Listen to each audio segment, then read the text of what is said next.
कुल्लू का आज के एपिसोड के अंदर एक दफा दोबारा बुज़ाग ने दो झटके दिए अपने देखने वालों को। सबसे बड़ा झटका तो उन्हें एपिसोड के स्टार्ट के अंदर ही देखने को मिल जाता है कमांडर फिलेबिस के हवाले से, और दूसरा झटका बुज़ाग ने दिया अलाउद्दीन बे के हवाले से, जो कि एपिसोड के लास्ट में जाकर देखने को मिला।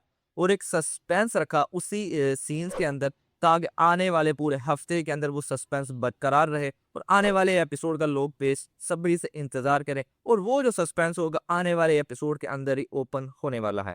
सबसे बड़ा झटका जो दिया था वो था कमांडर फ्लेविस के हवाले से।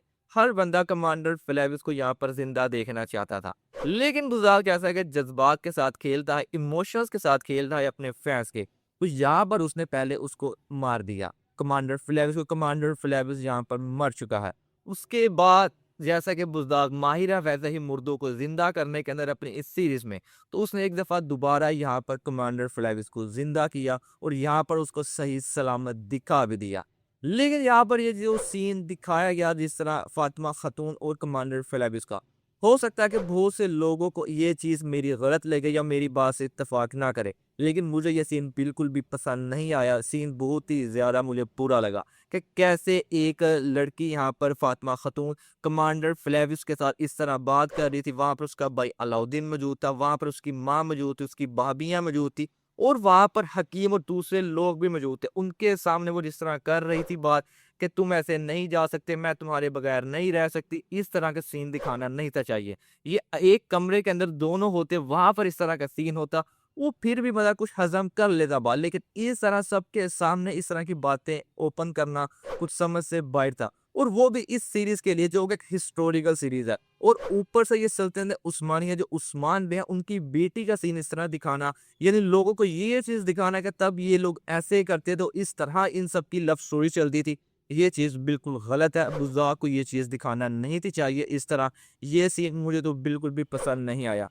अगर आप इस बारे में मेरे से इख्तलाफ रखते हैं तो वो आप रख सकते हैं, लेकिन मुझे ये सीन बिल्कुल भी पसंद नहीं आया, मुझे ये चीज़ बहुत ही ज़्यादा बुरी लगी। इसके बाद भी कुछ आज के एपिसोड के अंदर ऐसी चीज़ें थी जो बिल्कुल बेतुकी लगी, बहुत ही ज़्यादा मुझे तो ख़राब लगी।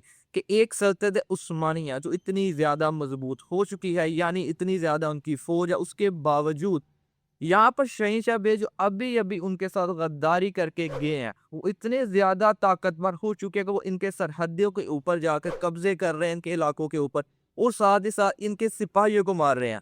और सबसे बेतुका सीन लगा था अलाउद्दीन बे बालाबाद और दुमरुल को मारने वाले का। यानी इनके अपने ही इलाके के अंदर इनका अपना ही वज़ीर जिसका नाम अलाउद्दीन है, वो ही अपनी हिफाज़त नहीं कर पा रहा। यानी कोई सिपाही उसकी मदद के लिए ही नहीं है। और साथ ही साथ इनको पता भी था कि शहंशाह भी ऐसा इकदाम कर सकता है, तो इन्होंने यहाँ पर हिफाजती तदाबीर इख्तियार क्यों नहीं की। यहाँ पर दुमरुल और बाराबान मर जाने के बाद और अलाउद्दीन के जख्मी होने के बाद सिर्फ दो सिपाही यहाँ पर मदद के लिए आते हैं। ऐसा कैसे हो सकता है कि इतनी बड़ी सल्तनत हो, उसकी अपनी ही सरजमीनों के ऊपर उन्हीं के वजीर के ऊपर इस तरह हमला किया जाए। ये सिर्फ इमोशनल करने के लिए, थोड़ा सीन्स को बनाने के लिए, सस्पेंस डालने के लिए बुज़ार चीजें दिखा रहा है, लेकिन ये चीज़ें बिल्कुल इलॉजिकल है। अगर इसको लॉजिक वाइज देखा जाए तो चीज़ बिल्कुल ही आपको बुरी लगेगी देखने के अंदर। और साथ ही साथ आज फिर एक दफ़ा दोबारा बुज़ार्ग ने वही काम किया जिसके लिए वो मशहूर है। यानी रुमेलिया से कितनी बड़ी फ़ौज का ज़िक्र किया गया, जो बहुत ही बड़ी फ़ौज आ रही है। लेकिन जब फ़ौज दिखाई गई उस फ़ौज के अंदर बमुश्किल से 25 से 30 लोग ही होंगे। हम मानते हैं कि बुज़ार्ग के पास टीम की कमी है, वो इतनी ज़्यादा बड़ी टीम का अरेंज नहीं कर सकता। लेकिन वो वीएफएक्स का इस्तेमाल करके तो यहाँ पर एक बड़ी फौज दिखा सकता था, लेकिन उसने वहां पर भी वो फौज नहीं दिखाई। और वही 20 से 25 लोग ही नजर आते हैं उरहान वे और उनके सिपाहियों के अंदर, जो इतनी बड़ी फौज को जाकर शिकस्त भी दे देते हैं। और इसके अंदर मदद कोई और नहीं बल्कि दूसरों नहीं करता है, दूसरों नहीं उनको खबर देता है कि इस रास्ते से सारी फौज आ रही है। और आज के एपिसोड के अंदर ही हमें एक और चीज देखने को मिली। मुज़दाक ने ना सिर्फ मेहमद बे को यहाँ पर धोखा दिया बल्कि हमें भी धोखा दिया। यहाँ जो काराजाई साहब किले के बाहर इतनी बड़ी फौज दिखाई गई थी ट्रेलर के अंदर, वो असल में फौज इतनी बड़ी है ही नहीं थी, बल्कि जंगल के अंदर आग लगाकर ये चीज दिखाई गई थी। मेहमद बे को कितनी बड़ी फौज तुम पे हमला करने वाली है, ताकि वो उस किले से बाहर ना आ सके, और जो काराजाई साहब किले की तरफ फौज आए थे रुमेले के, उसका काम तमाम किया जा सके। और फिर एपिसोड के अंदर लास्ट पे जाकर भी एक चीज की बिल्कुल समझ नहीं आई।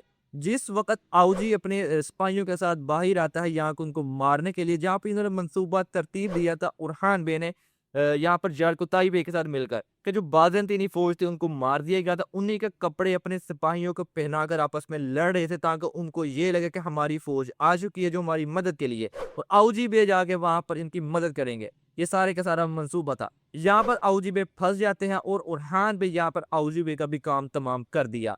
लेकिन एकदम से यहाँ पर शहींशाह बे की फौज कहाँ से आ जाती है महमद बे की फौज के साथ, और जारगुताई दिमूर देगा और यहाँ पर जो तुरान थे उन सब सिपाहियों को यहाँ पर घेर लिया गया।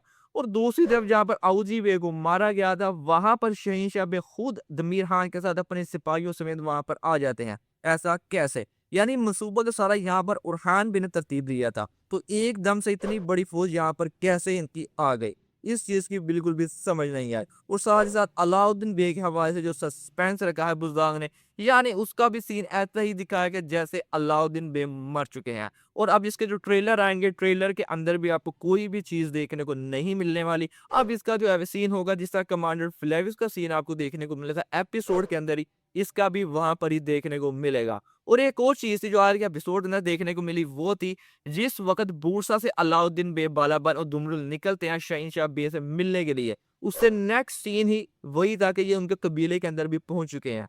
मुझे तो ऐसे लग रहा था कि जैसे शहींशाह बे ने कबीला साद वाली गली के अंदर ही बनाया है, इसलिए यहाँ से निकले और दूसरी गली के अंदर चले गए। यानी आपने थोड़ा सा टाइम जंप दिखाते, थोड़ा सा सीन और ऐड करते, उसके बाद ये वाला सीन दिखाया जाता, देखने वाले को तो यही लगेगा कि जैसे साद वाली गली के अंदर ही इसका कबीला है शहींशाह बे का, इसलिए यहाँ पर अलाउद्दीन बे यहाँ से निकले और साथ ही उस कबीले के अंदर पहुंच भी गए। और दूसरी जो चीज़ें थी नीलोफर खातून के हवाले से, अब नीलोफर खातून को ना चाहते हुए भी शादी को एक्सेप्ट करना पड़ेगा उसपुरजे और उरहान बे की। याद है कि एपिसोड के स्टार्ट के अंदर अस्पुरजे और उरहान दोनों नहीं से चाहते वो एक दूसरे से शादी करे, लेकिन जिस तरह की बगावत दिखाई गई, जो फौज आ रही थी रुमेलिया से, उसने साफ साफ बात कि हम कभी नहीं चाहते कि तुम्हारा बाप और तुम उस तख्त के ऊपर कभी भी बैठो। इसलिए ना चाहते हुए अस्पुरजे खतून को अब यहाँ पर उरहान बे से शादी करना ही पड़ेगी। अब देखना ये कि इस स्टोरी को आगे कैसे लेकर जाया जाता है। बाकी मुझे तो ये वाला एपिसोड इतना ज्यादा अच्छा नहीं लगा क्योंकि इसके अंदर बहुत सी ऐसी चीजें थी जो बिल्कुल इलॉजिकल थी। और साथ साथ आज के एपिसोड के अंदर जो कमांडर फ्लेविस के हवाले से राज था कि वो कौन है, कहाँ से आया, वो राज भी खुल चुका है। जहां पर दूसुल नहीं बताया कि तुम्हारा जो बाप था उसका नाम एवोरनस था, और वो जो मेरा बाप है कराची का याशी, इनका जो बाप है सरदार है कराची रियासत का, उसी के जो साथी थे उनमें से एक साथी था। और इसी को यानी तुम्हारे बाप को बाज़ंतीनी ने माना था, सिर्फ तुम ही बचे थे उस हमले के अंदर। और इसके बाद उरहान बे ने यहाँ पर एवोरनस जो इसके बाप का नाम था यहाँ पर कमांडर फ्लेविस को दे दिया, और आज के बाद आपको कमांडर फ्लेविस की जगह एवोरनस बे नजर आने वाला है, यानी इनका नाम एवोरनस रख दिया गया है। बाकी आप लोग कमेंट करके जरूर बताइए कि आज का एपिसोड आप लोगों को कैसा लगा, और वीडियो अच्छी लगी हो तो वीडियो को एक लाइक जरूर कीजिएगा। आज की वीडियो के अंदर बस यही था, मिलते हैं आपसे नेक्स्ट वीडियो में।